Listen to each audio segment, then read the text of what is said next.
더욱더 알게 하시고 또 우리가 회개로 나아가도록 인도하여 주옵소서.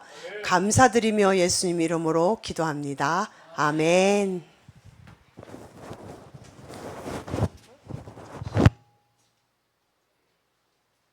네, 오늘 말씀은요, 열왕기상 12장이고 어제 날짜의 큐티 본문입니다.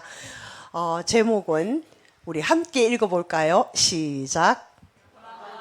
어리석음의 네, 결과. 교만과 어리석음의 결과입니다. 네, 이렇게 말씀 보겠습니다. 자, 저의 오른쪽이 한 슬라이드씩, 왼쪽이 그 다음 슬라이드 이렇게 읽어주세요. 말씀 읽겠습니다. 시작. 르호보암이 세겜으로 갔으니 이는 온 이스라엘이 그를 왕으로 삼고자 하여 세겜에 이르렀더라. 느밧의 아들 여로보암이 전에 솔로몬 왕의 얼굴을 피하여 애굽으로 도망하여 있었더니 이제 그 소문을 듣고 여전히 애굽에 있는 중에 무리가 사람을 보내 그를 불렀더라. 여로보암과 이스라엘의 온 회중이 와서 르호보암에게 말하여 이르되 왕의 아버지가 우리의 멍에를 무겁게 하였으나 왕은 이제 왕의 아버지가 우리에게 시킨 고역과 매운 무거운 멍에를 가볍게 하소서. 그리하시면 우리가 왕을 섬기겠나이다. 르호보암이 대답하되 갔다가 3일 후에 다시 내게로 오라 하매 백성이 가니라. 르호보암 왕이 그의 아버지 솔로몬의 생전에 그 앞에 모셨던 노인들과 의논하여 이르되 너희는 어떻게 충고하여 이 백성에게 대답하게 하겠느냐.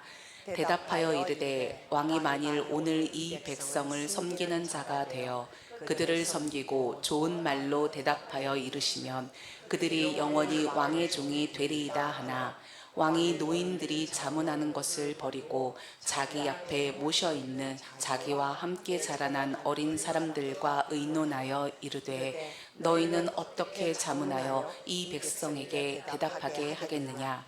백성이 내게 말하기를 왕의 아버지가 우리에게 매운 멍에를 가볍게 하라 하였느니라.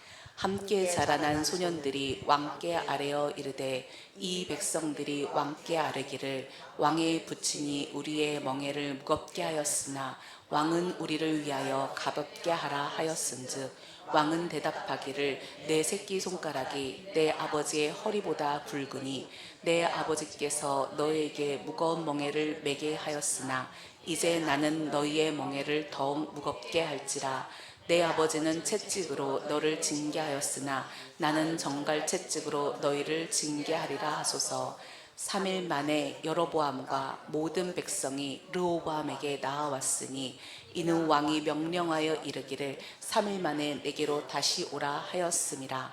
왕이 포악한 말로 백성에게 대답할세 노인의 자문을 버리고 어린 사람들의 자문을 따라 그들에게 말하여 이르되 내 아버지는 너희의 멍에를 무겁게 하였으나 나는 너희의 멍에를 더욱 무겁게 할지라.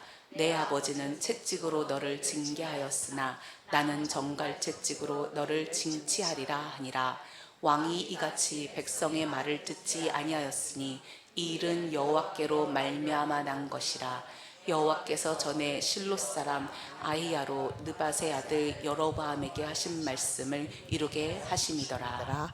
아멘. 네, 오늘 15절까지 말씀이 길어요. 근데 사실상은 이 말씀이 8월 1일자와 2일자, 3일자가 다 연결되어 있는 말씀이어서 오늘 총체적으로 여러분들과 함께 나누고자 합니다. 여러분, 분열 왕국 시대가 이제 시작되었습니다.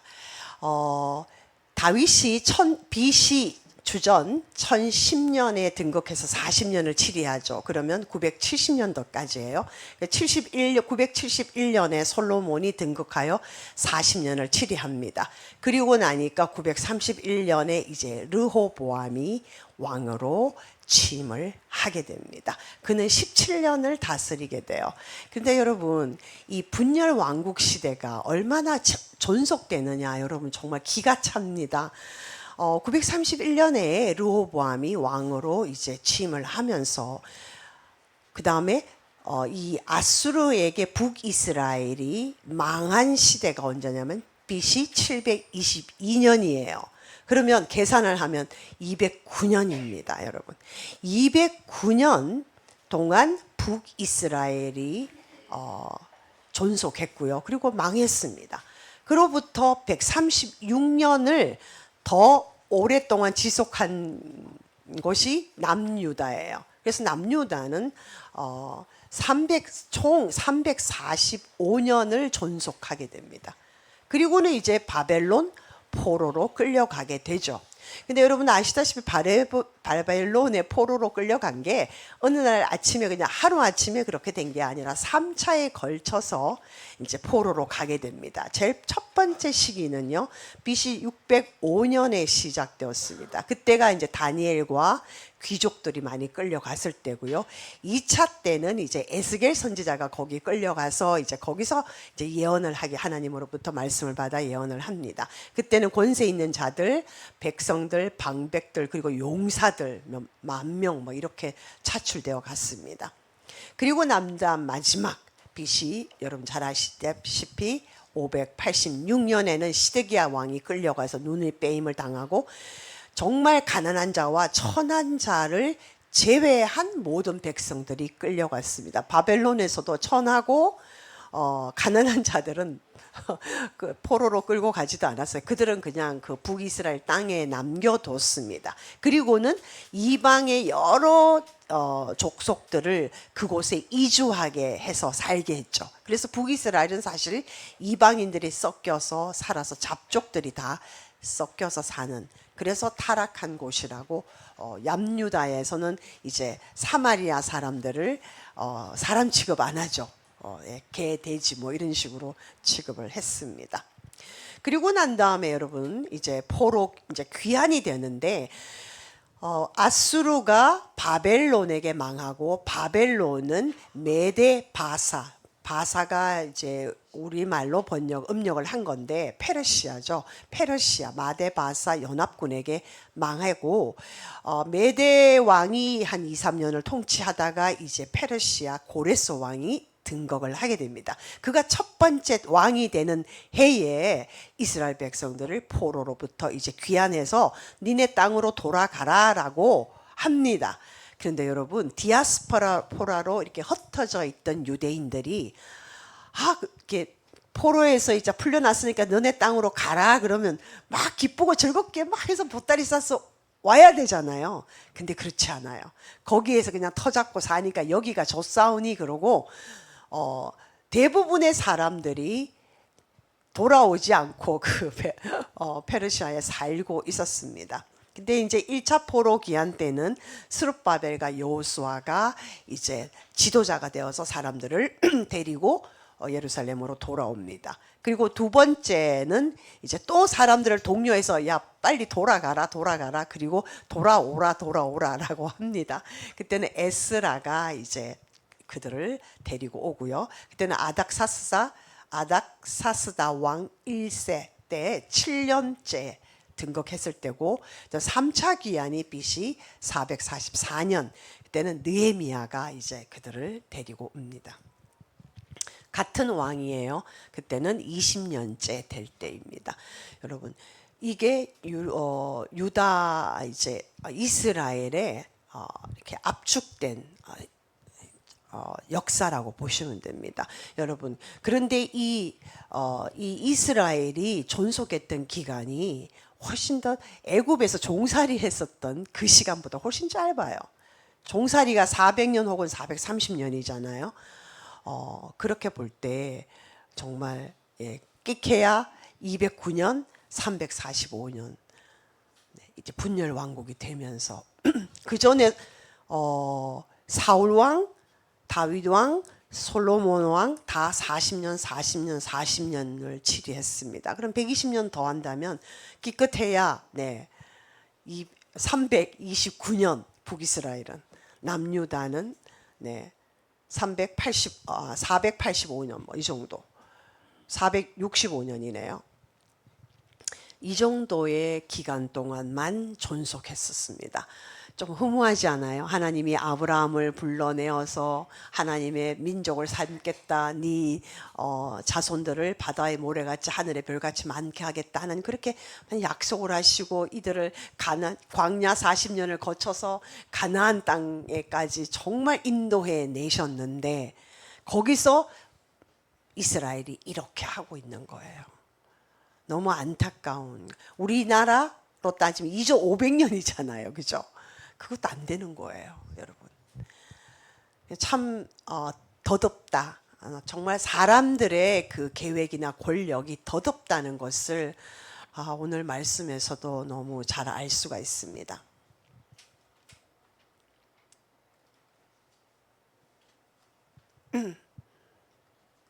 네, 그러면 분열의 원인을 우리가 알아야 되잖아요. 물론 첫 번째는 솔로몬이 하나님을 배반했어요. 우상 숭배했습니다. 그렇죠?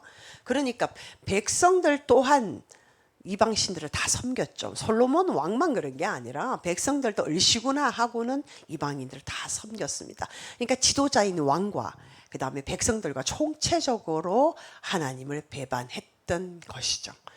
그 다음에 이제 오늘 우리가 보게 될 르호보암의 어리석음입니다. 저는 이 말씀을 보면서 어쩌면 하나님이 세컨드 찬스를 줬다고 생각해요. 르호보암이 어리석지 않게 행동했더라면 어쩌면 하나님이 또 조금 연장하는 그런 긍휼을 베푸지 않았을까라는 또 소망을 가져봤거든요. 그런데 르호보암이 어리석은 선택을 하게 됩니다. 상황을 분별하지 못해요. 그가 이제 우리가 11장 43절에 보면 이제 솔로몬이 죽고 르호보암이 이어서 왕이 되니라라고 나왔어. 이미 왕이 되었습니다. 예루살렘에서. 그런데 12장 딱 넘어오면서 그가 모든 백성의 그 왕이 되고자 세겜으로 갔다라는 얘기가 나와요. 이 말씀이 뭐냐면은 실제로 여러분 이스라엘은 12지파죠. 야곱의 아들이 12명입니다. 그런데 그 중에서 레위 지파는요, 자기의 그 기업을 얻지 못합니다. 왜냐하면 레위 지파는 제사장 가문이기 때문에 제사장이 계속 배출되기 때문에 각 지파에 흩어져서 제사장 역할을 했어야 되기 때문에 기업이 따로 주어지지 않았어요. 그런데 그럼 11지파잖아요. 그런데 이제 요셉 지파가 에브라임과 므낫세 두 아들의 지파로 이렇게 나누어져서 그래서 12지파가 되는 거예요. 아무튼 그 12지파가 지금 있는 상황에서 지금 여기서 말하는 세겜으로 간 거는요. 10지파들이 쉽게 말하면 불렀어요. 이 르호보암을 왕으로 인준하기 위해서. 또 르호보암의 입장에서는 인준을 받기 위해서 간 거예요. 그런데 문제는 예루살렘에서 이미 왕이 되었는데 또다시 인준을 받아야 된다는 게 슬픈 사실이에요. 이 의미는 뭐냐면은 솔로몬의 그 왕권이 말년에 가면서 엄청 약화되었다라는 거죠. 그래서 국민들의 백성들의 호응을 받지 못했다라는 것을 반증하기도 하는 거예요. 그런 상황에서 이제 르호보암이 이제 아까 우리 본문에서 읽었던 말씀처럼 그 북이스라엘 지파들이 요구하는 것을 듣지 않습니다. 그리고 무시해버려요. 그리고 아첨을 좋아하는 사람들의 그 자기 친구들 같이 옛날 같으면 왕으로 따진다면 배동들 그죠 함께 자라는 그들의 말을 듣게 되죠. 그 다음에 이제 궁극적으로는 1, 2의 문제로 말미암아 하나님이 대적자들을 일으키셨죠. 하닷과 르손과 여로보암 이 세 사람이 각각 역할이 다 달라요. 나중에 진행되면서. 근데 오늘은 이제 여로보암의 역할에 대해서 우리가 만나보게 될 것입니다. 보세요. 자, 먼저는요. 솔로몬 왕이 어떻게 하나님을 배반했는가가 11장에 너무나 자세히 나와 있습니다. 여러분 기억하세요. 9장에서 하나님이 솔로몬에게 두 번째 나타나셨어요. 그래가지고 하시는 말씀이 이제 성전 건축 3년 그리고 7년 그리고 왕궁 건축 13년 그러니까 20년이 지나고 난 다음 그 다음에 하나님이 또 솔로몬에게 나타나셨어요. 그런데 성전 건축을 하고 기도를 올려드렸잖아요. 봉헌 기도를 8장에서 아주 22절부터 8장 22절부터 53절까지 긴 기도물을 올려드렸어요. 그러고 난 다음에 하나님이 나타나셔야 되는데 그때는 안 나타나셨어요. 성전 건축 끝나고 그다음 왕궁 건축 13년이 다 끝나고 난 다음에 하나님이 나타나셨습니다. 그러니까 솔로몬 제위 24년, 가장 솔로몬이 막강하고 나라가 가장 번성하고 정말 모든 것이 막 다 권력이 다 손에 있을 때 모든 열방들이 솔로몬을 찾아와서 그 밑에 머리를 조아리는 그때 하나님이 솔로몬에게 나타나셔서 9장에서 말씀하시는 거예요. 네가 내 법도와 규례를 지켜 행하고 너의 아버지 다윗이 행한 것처럼 온전히 내 앞에서 행하면 내가 너를 축복하고 너의 왕위를 영원히 견고하게 할 것이요, 그렇지 아니할 때는 내가 너의 백성들을 이 땅에서 끊어버리겠다. 그리고 또 하나, 네가 건축한 성전이라 할지라도 내가 버리겠다라고 하십니다. 그때가 왜냐하면은요, 이제 솔로몬이 너무나 왕성하게 권력과 부와 영화를 다 누리고 있을 때이기 때문에 그때 우리가 가장 취약해지는, 영적으로 가장 취약해지는 때거든요. 근데 그때 하나님이 나타나셔서 다 경고의 말씀을 주시는 거예요. 그럼에도 불구하고 이제 11장 넘어가서는 솔로몬 왕이 이방 여인을 많이 사랑한 거예요. 보세요. 이스라엘을 빼고 그 주변의 모든 나라, 모압, 암몬, 에돔, 시돈, 헷, 모든 이방인들의 여인을 다 사랑했다는 거예요. 뭐예요, 이 사람은? 네.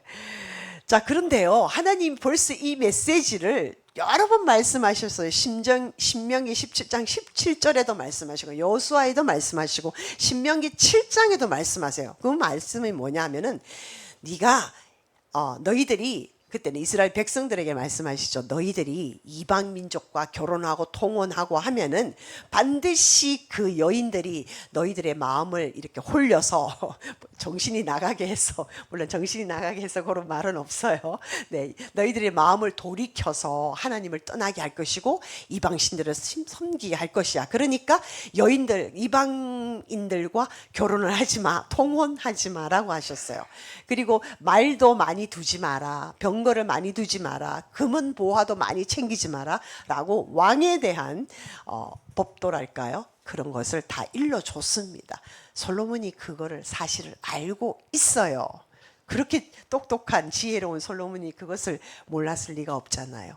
그럼에도 불구하고 너무나 많은 여인들을, 제일 밑에 2절 마지막에 보면 솔로몬이 그들을 사랑하였더라. 네. 근데 그 여인들이 솔로몬의 마음을 돌이킨 거죠. 여러분, 출애굽기 23장 말씀은요, 너무나 뜨거운 말씀이에요. 오늘날 우리에게도 정말 뜨거운 말씀입니다. 우리 다 같이 한번 합독해 보실까요? 시작. 그러므로 스스로 조심하여 너희의 하나님 여호와를 사랑하라. 너희가 만일 돌아서서 너희 중에 남아있는 이 민족들을 가까이하여 더불어 혼인하며 서로 왕래하면 확실히 알라. 너희의 하나님 여호와께서 이 민족들을 너희 목전에서 다시는 쫓아내지 아니하시리니 그들이 너희에게 올무가 되며 덫이 되며 너희의 옆구리에 채찍이 되며 너희의 눈에 가시가 되어서 너희가 마침내 너희의 하나님 여호와께서 너희에게 주신 이 아름다운 땅에서 멸하리라. 네, 하나님이 벌써 가나안 땅에 들어갈 때 이런 말씀을 다 주셨어요. 여호수아 23장이면 여호수아가 이제 자기 마지막을 두고 이제 이스라엘 백성들에게 교훈하는 장이거든요.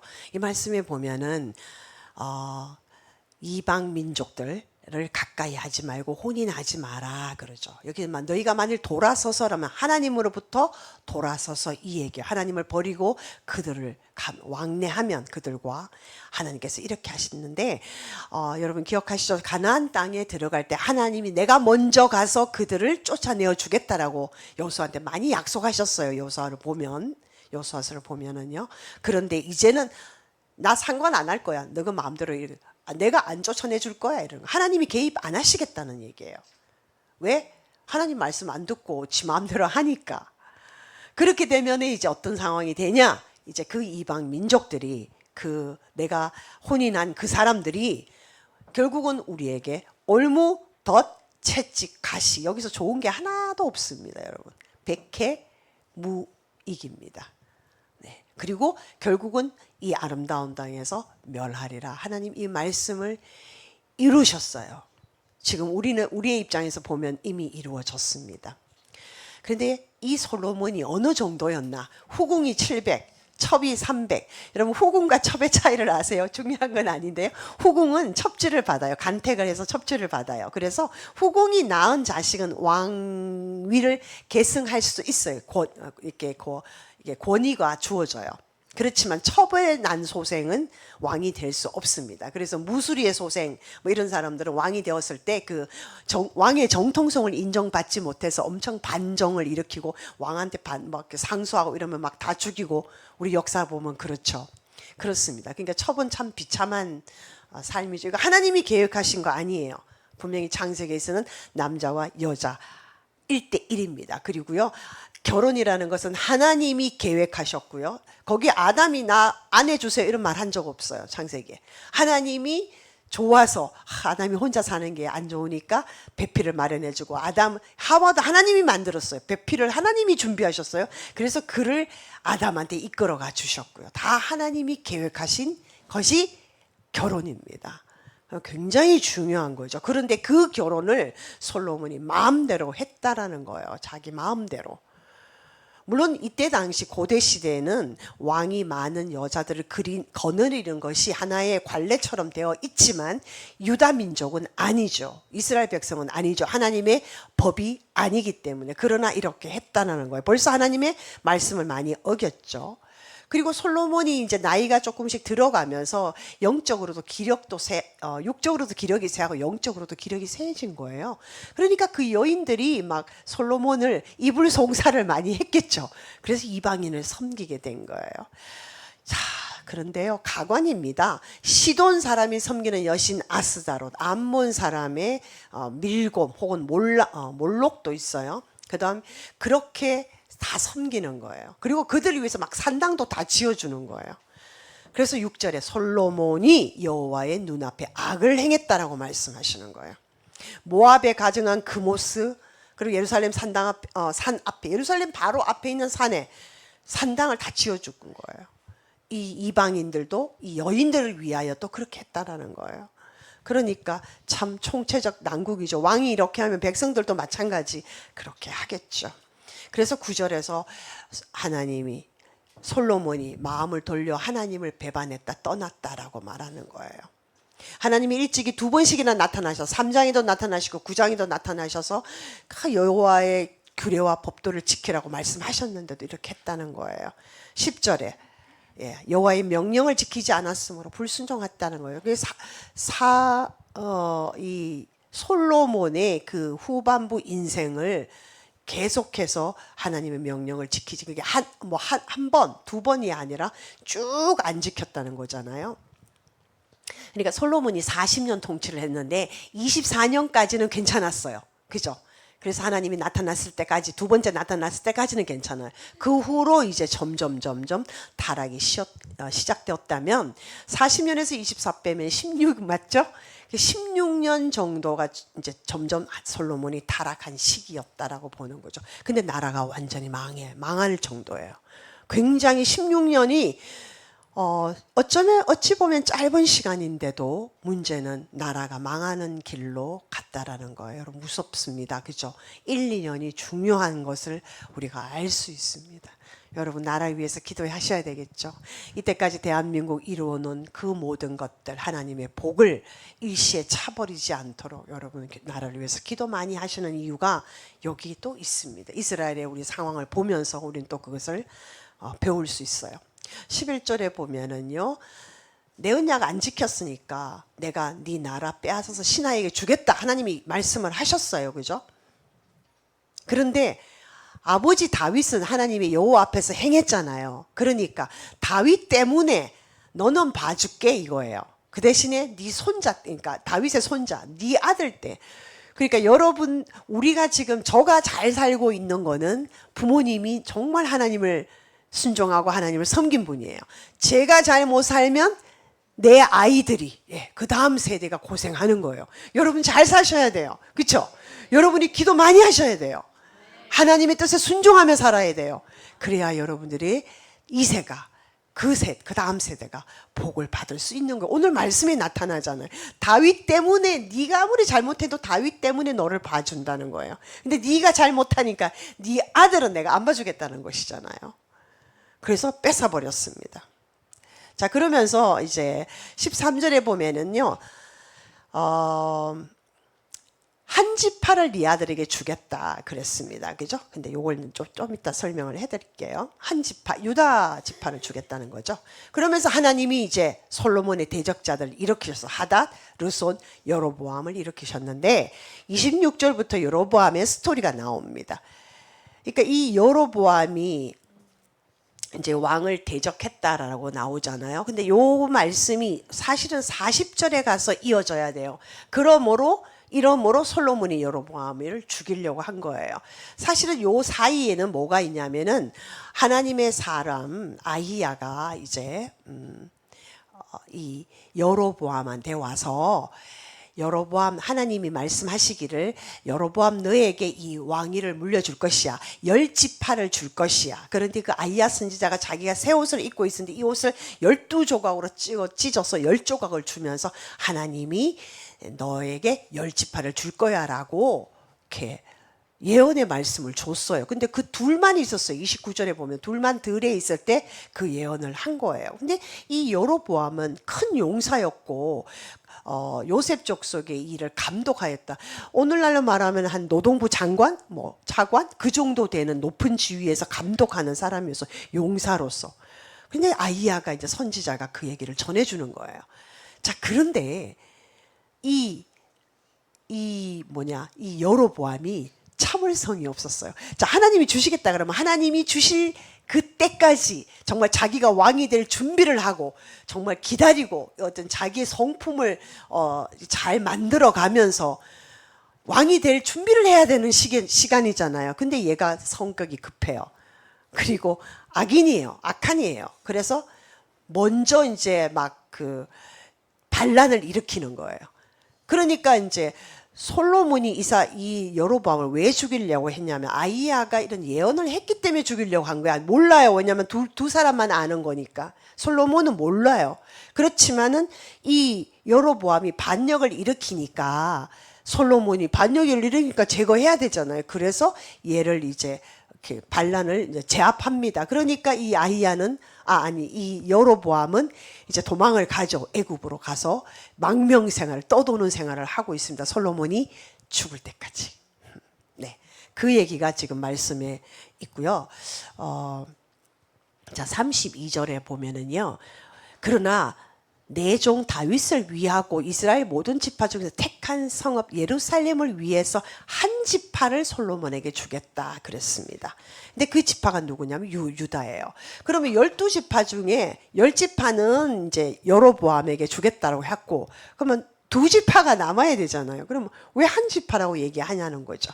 여러분, 르시레유, 자, 12명 중에 시므온 지파는요, 우리 창세기 49장에 보면은 야곱이 이제 죽기 바로 직전에 자기 12아들에 대해서 예언을 하죠. 축복을 하고 예언을 합니다. 그때 시므온 보고는 너는 다 모든 지파계로 흩어진다라고 그런 예언을 해요. 그 예언 말씀처럼 실제로 시므온 지파는 다 흩어졌어요. 그리고 이제 제일 많은 그 시므온 사람들이 유다가 있는 그 남유다니까 남쪽이에요. 남쪽의 유다가 굉장히 지역이 넓고 유다가 가장 강력한 지파였어요. 인구도 많고. 그래서 그 지파가 있는 그 안에 시므온 지파가 소속이 되어 있었어요. 그러니까 기업이라면 땅을 나누었잖아요. 여호수아에 가서 그래서 그 시대에 땅을 나누었는데 그 시므온의 땅이 유다의 그 땅 안에 있었다라는 거예요. 그래서 사실은 2지파지만 그냥 한 지파로 치는 거예요. 이해되시죠? 네. 그래서 이 이제 유다와 시므온 지파가 하나로 봐서 한 지파에게 준다 이 말씀이에요. 자, 그러면서 하나님 이유까지 다 설명하십니다. 니네들이 아스다롯과 그모스와 밀곰과 몰록 이런 거를 숨기지 않았느냐. 그래서 내가 이렇게 나누었다라고 말씀하시는 거예요. 그러면서 이제 이 여로보암에게 네가 10지파를 가지게 될 텐데 36절에서 솔로몬의 아들에게는 내가 한 지파를 주어서 내가 거기에 내 이름을 두고자 하여 택한 성읍 예루살렘에서 내 종 다윗이 항상 내 앞에 등불을 가지고 있게 하리라. 다시 말해서 하나님이 다윗을 통한 왕권은 계승하도록 했어요. 왜냐하면 이 다윗 유다 지파를 통해서 나중에 예수님이 오시기 때문에. 그래서 하나님이 다윗 지파는 남겨두시고 명맥만 유지하게 한 거예요. 그러면서 이 아히야가 이 여로보암한테 계속 얘기합니다. 너가 마음대로 다스려라. 그리고 이스라엘의 왕이 되지만은 36절 똑같이 얘기합니다. 네가 정말 하나님의 말씀을 지켜 행하고 다윗처럼 그렇게 온전히 행하고 율법을 지켜 행하면은 하나님이 다윗을 세운 것처럼 너의 왕국도 견고한 집이 되게 하고 이스라엘을 섬기게 할 것이다. 만약에 이거 아니면 이렇게 안 하면 망한다는 얘기예요.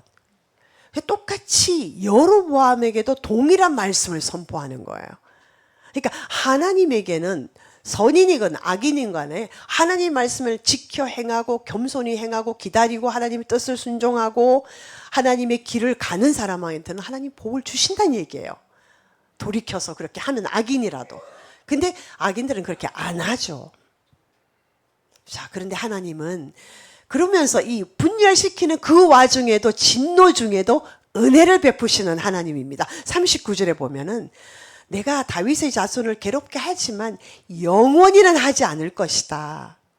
하나님 진노 중에도 은혜를 베푸신 긍휼을 베푸시는 하나님입니다. 자, 그래서 40절이 나옵니다. 이러므로 솔로몬이 여로보암을 죽이려 했다는데 요거는 예언 때문에 아히야의 예언 때문에 그런 것이 아니라 아까 예언을 듣고 여로보암이 반란을 일으키는 바람에 이제 솔로몬이 죽이려 했다라는 말씀으로 아까 26절의 끝에 가서 붙으면 됩니다. 중간에는 이제 아히야 선지자의 예언을 다루어 주고 있는 거예요. 이해되시죠? 예, 맥락이 그렇습니다. 자, 여러분, 르호보암은 어떤 사람이었습니까?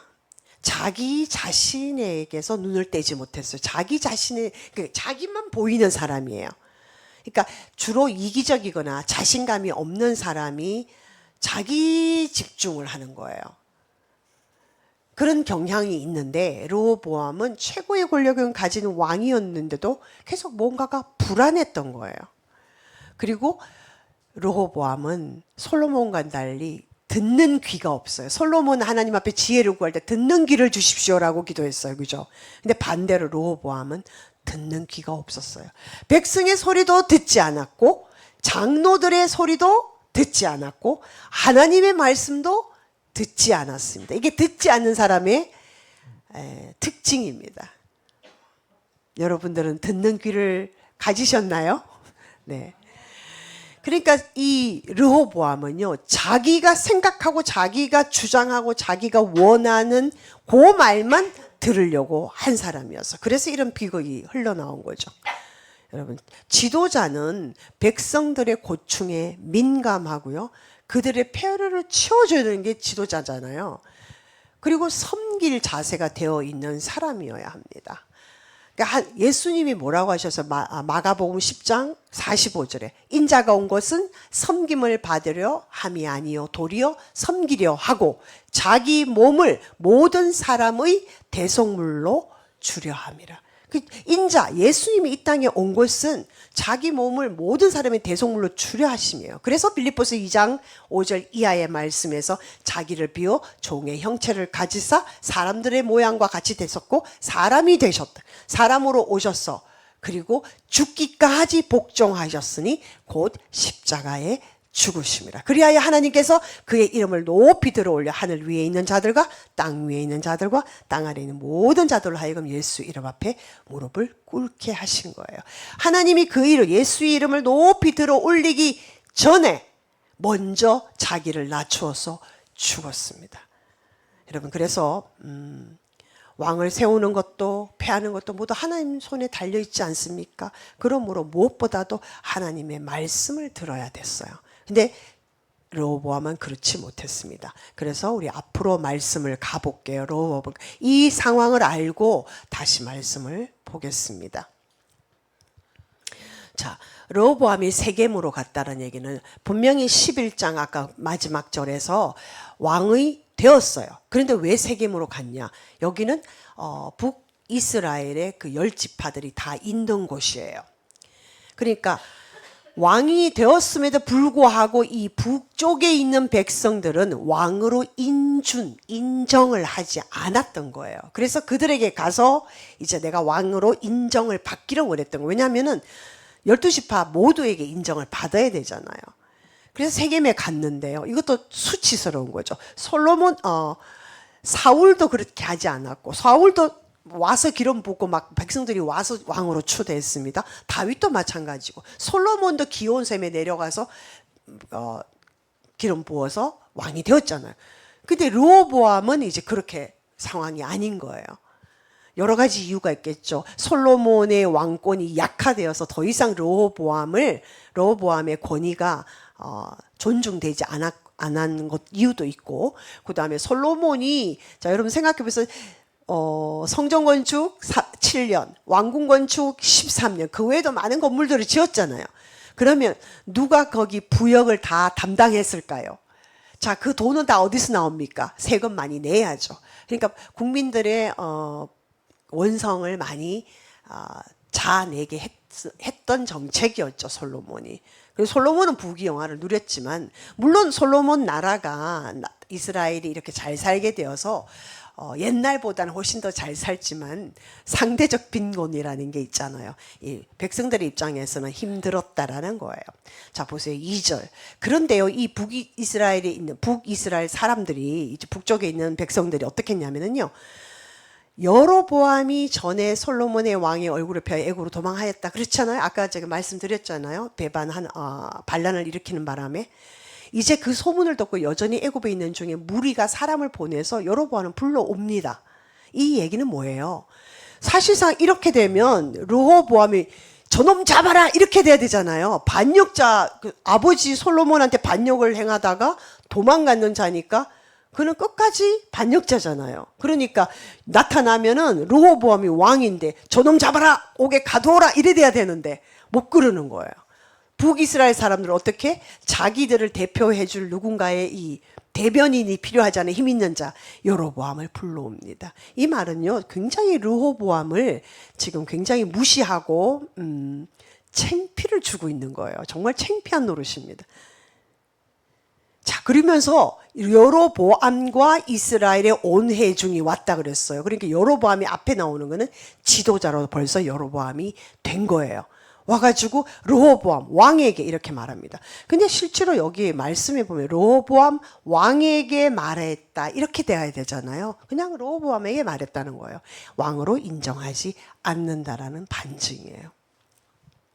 그러면서 4절 솔로몬 왕이 이렇게 말을 해야 되잖아요. 근데 왕의 아버지가 그냥 이렇게 해요. 사실상 개역 개정에는 왕의 아버지가 이렇게 되죠. 개역에는요. 당신의 아버지가 이렇게 나와요. 그러니까 왕이란 소리를 하고 싶지 않은 거예요. 이 북쪽에 있는 이 10지파 사람들은. 그러면서 어쨌든 왕의 아버지가 우리 멍에를 무겁게 하였으나 왕은 이제는 더 이상은 우리가 용납 못하겠다 이런 말이에요. 이 이제라는 말이요. 왕의 아버지가 우리에게 시킨 고역과 이 뭉해를 가볍게 하소서 하는데 가볍게 하다 하켈은요 명령이에요. 가볍게 해야 됩니다. 하세요 이거예요. 안 하면 우리는 당신을 왕으로 인정할 수 없습니다. 이것이 포함되어 있는 거예요. 자, 가볍게 하면 그리하시면 우리가 왕을 섬기겠나이다 이렇게 해요. 그러니까 여기서는 강력하게 자기들의 주장 우리 세금 감면해주고 뭐 우리 노역도 다 감면해주고 이렇게 세금도 낮추고 이 멍해를 가볍게 해주면 당신을 왕으로 인정하겠소. 그렇지 아니하면 우리는 당신을 인정하지 않겠소. 이런 얘기예요. 그러면서 이제 여기 왕은 이제라는 게 더 이상은 안 돼라는 굉장히 강한 아타라는 히브리어가 써졌는데 자신들의 요구를 따를 것을 주장하는 거예요. 강력하게. 그렇지 않으면 못하겠다. 이런 내용을 담고 있는 언어가 이제라는 단어예요. 자, 5절에서 그러니까 딱 보니까 르호보암이 생각을 좀 해봐야 되잖아요. 그래서 3일 후에 와 이렇게 했어요. 근데요, 여러분 이스라엘 백성들도 웃기는 게 하나님이 이스라엘 백성들이 이제 가나안 땅에 들어가서 이제 사무엘 선지자한테 우리도 왕을 주소서 딱 하는 거예요. 그죠? 사사들이 이제 이스라엘을 지켜 나갔잖아요. 이끌어 나갔는데 보니까 주변의 나라들 보니까 왕이 있으니까 너무 일사불란하게 나라들이 잘 사는 것 같은 거예요. 그 이스라엘 백성들이 왕을 주소서 막 그래요. 그랬을 때 하나님께서 왕을 원치 않았지만 이제 사무엘이 그러면 왕의 제도는 이런 거야라고 설명을 해줘요. 사무엘하 8장부터 쭉 나오는데요. 왕이 이제 너희들이 왕을 세우면 그 왕이 너희들의 아들을 데리고 가서 병거도 만들게 하고 병거를 달리게 하고 지키게 하고 쉽게 말하면 군대 소집도 하고 이렇게 할 것이다라는 거예요. 그리고 너희들 딸들을 데리고 가서 향료도 만들게 하고 일을 다 시킬 거라는 거죠. 궁전에 가면 그런 거 하잖아요. 그런 거 다 시킬 거라는 거예요. 그리고 너희들 세금도 많이 내야 되고 너희들이 어떤 뭐 건물 짓고 이렇게 부역도 많이 해야 되고 너희가 고생할 거다. 근데 그때 너희가 막 아이고 이제 왕이 너무 힘듭니다. 왕을 패하소서 막 이렇게 기도하면 하나님께서 너희 기도 안 들을 거다라고 얘기를 다 해줬어요. 사무엘 8장에서 사무엘하. 그런데 그 다음 말씀에서 이스라엘 백성들이 그 말을 듣기를 싫어했다라고 나와요. 그러니까 왕을 달라고 했던데 이제 와서 또 막 불평하고 있는 거예요. 사람들의 마음이 정말 조석으로 변합니다. 여러분 아침 저녁으로. 이게 우리의 모습이에요. 자, 그 다음에 이제 르호보암이 그래도 아버지 생전에 이제 함께 그 원로들이 있잖아요. 원로들한테 묻습니다. 어떻게 하면 좋을까? 이렇게 물었어요. 그러니까 원로들이 대답합니다. 백성을 섬기는 자가 되시옵소서. 그래서 좋은 말로, 유한 말로, 융통성 있는 말로, 부드러운 말로 그렇게 하겠다고 이렇게 대답하셔. 이러면 영원히 왕의 종이 되리다. 이렇게 원로들이 충고를 한 거예요. 근데 르호보암이 듣기 싫어. 안 들어. 내가 왜 종이 되어야 돼? 내가 왜 섬기는 자가 되어야 돼? 나는 왕인데. 이런 교만한 마음이 있었죠. 자기 마음대로 하고 싶은 그런 욕구가 있었던 거예요. 그래서 듣고 싶지 않는 얘기예요.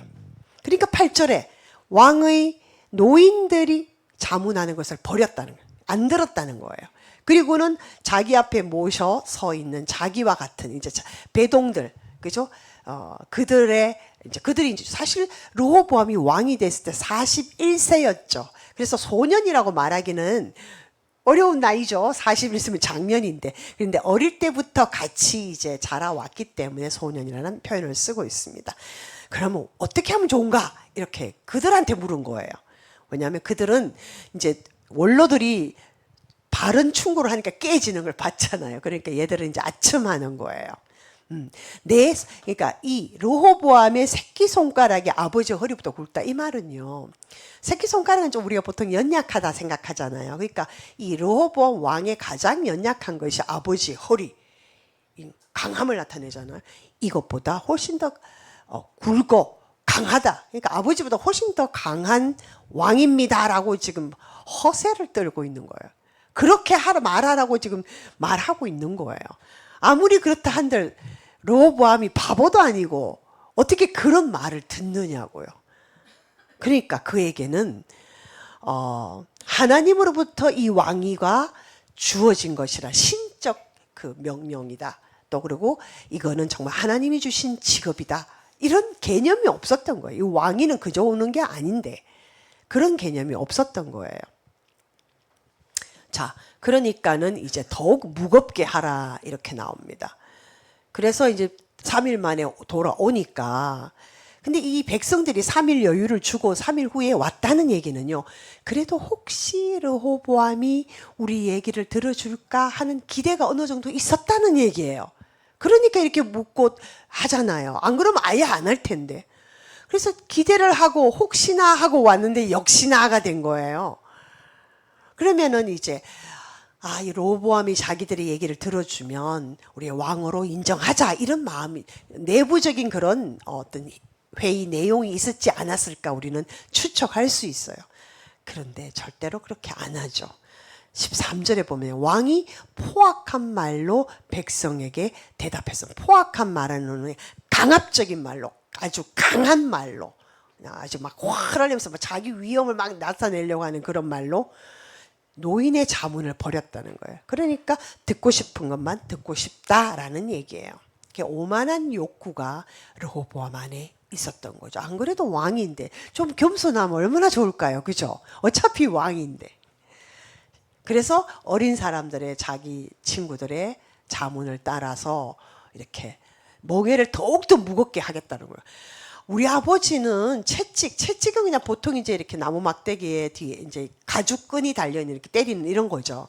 근데 나는 전갈 채찍으로, 이 말은 이 나무, 그 뭐죠? 이 가죽, 이게 쭉 갈라진 그게 있는 채찍에,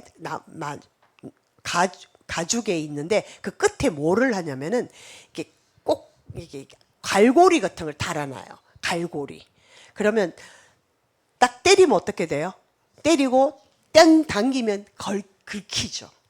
예수님이 맞았던 채찍이 로마인들이 썼던 게 그거예요. 로마 병정들이. 그래서 예수님 덩어리 째서 때리고 긁으니까 이 뒤에 있는 승모근이 다 나간 거예요. 다 찢기고. 그러니까 십자가를 질 수가 없는 거예요. 승모근이 있어야 이게 우리가 근육이 힘을 받아서 뭔가를 어깨에 메고 할 수 있는데, 승모근이 다 나가면 이게 힘을 받지를 못하는 거죠. 뼈가 드러나고 막 이렇게 하면서. 그래서 구레네 시몬이 십자가를 대신 져준 거예요. 그것이 전갈채찍입니다. 그리고 너희를 징치하리라.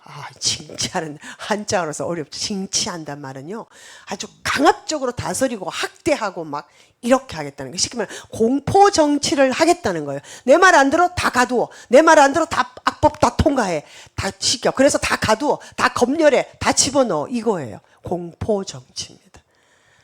하나님의 말씀에 따라서 유하게 백성들을 품고 그런 부드러운 정치를 해 나가기를 하나님이 원하시는데, 반대로 하나님 뜻과 반대로 공포 정치로 간다라는 거예요. 오늘날 공포 정치가 있는 곳이 되게, 북한이 그 특징적인 예의죠. 때려가지고 그냥 하겠다. 아까 우리 기도 제목에서 보면은 너무 더운데 소가 일하다가 소도 먹은 게 별로 없을 거 아니에요. 쓰러지니까는 그 소 등을 때렸다고 나오잖아요. 참 정말 상상하기도 싫은 그런 일들이 지금 북한에서 일어나고 있다는 얘기예요.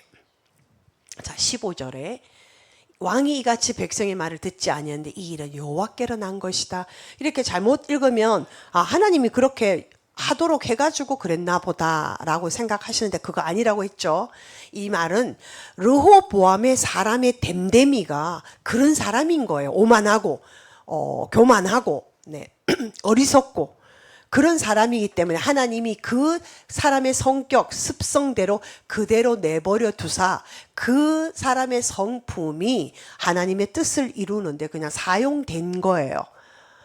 그 애굽에서 하나님이 바로의 마음을 완악하게 했다 그런 표현이 나오는데, 하나님이 일부러 완악하게 해서, 바로가 참 착한 사람인데 완악하게 해서 이스라엘 백성을 못 가게 한 게 아니라 바로 자체가 원래 완악한 사람이에요. 하나님이 그 사람의 성품을 그대로 이용해 하나님의 섭리를 이루는데 사용하셨다 그런 얘기예요. 자, 오늘도 그 말씀입니다. 그러니까 이 르호보암에게는 이 왕권이 하나님이 부르신 소명, 콜링, 부르심이다라는 것을 의식이 전혀 없었다라는 거예요, 여러분. 슬픈 얘기죠. 그런데 이 왕국이 기껏해야 200년, 아니면 남유다 같은 경우는 300년 좀 더 참 허무합니다, 여러분. 우리 인생도 그렇죠. 예. 그래서 우리는 무엇을 가장 중요시 여겨야 되나, 여러분. 그래서 오늘 말씀의 통체적인 것도 우리가 배울 수 있는 것은 뭐예요? 한마디로 하나님의 말씀을 순종하면 복을 받는다. 하나님이 여로보암에게도 말씀을 순종하면 네 집을 영원히 견고하게 하겠다. 왕위를 계속하게 하겠다. 이스라엘을 주겠다라고 말씀하셨어요. 우리가 순종할 때, 하나님 말씀을 듣고 깨닫고 순종할 때, 그게 가장 베스트 웨이라는 거죠. 이해되시죠? 여러분 결단하십니까? 아멘. 정말요? 말씀 순종이 여러분들이 최대의 인생을 사시는 거라는 거예요. 우리 성경에 보면 다 그런 얘기입니다. 그리고 실제로 우리 주변에도 그래요. 그렇기 때문에 우리는 말씀 순종에 목숨 거는 자들, 그리스도인들이 되어야 합니다. 기도하겠습니다.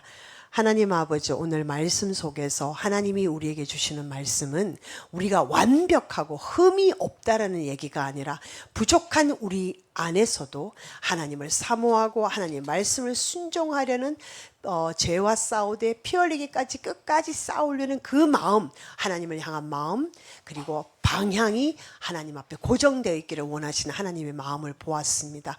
너무 사랑하시는 이스라엘도 또 이렇게 분열 왕국이 되고 그리고 결국은 망하게 되는 그런 길을 걷게 하셨습니다.